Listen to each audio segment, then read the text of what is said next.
Pavlov's aim was to discover what caused saliva to flow. He rerouted the salivary ducts to the outside of his dog's cheek so that he could collect and measure the spittle. Perhaps, he thought, the production of saliva might be the result of a fixed nervous reflex, like a knee jerk. 5 минут 42,5 секунды. After taking many measurements of spittle, he confirmed that the dogs drooled automatically when their tongues touched food. He called the response the salivation reflex. 4,5. Хорошая собачка. Я предлагаю поменять собаку. But his work started to run into trouble. As his dogs became familiar with the experimental routine, they started to fill their cheek tubes before Pavlov had a chance to stimulate their tongues. The dogs were learning to anticipate food. Pavlov tried a new technique.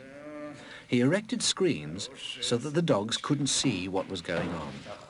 Before passing meat through the hatch, he introduced a stimulus that was totally unrelated to feeding. A ticking metronome.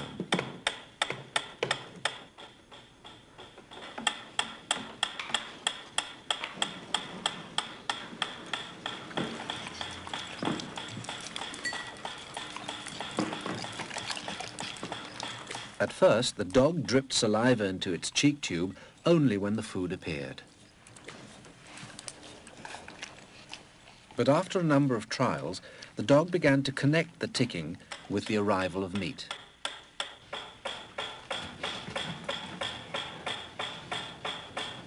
Soon, the sound alone made the dog drool. Eventually, the dog salivated as much to the ticking itself as it did originally to the presentation of food. Полная. Идите сюда. Что я говорил? He called this new response the conditioned reflex. Собака.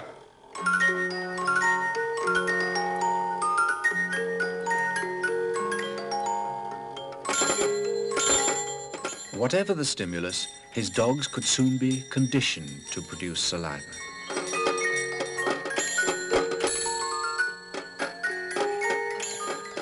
Pavlov believed that he had discovered how animals learned, even in the wild.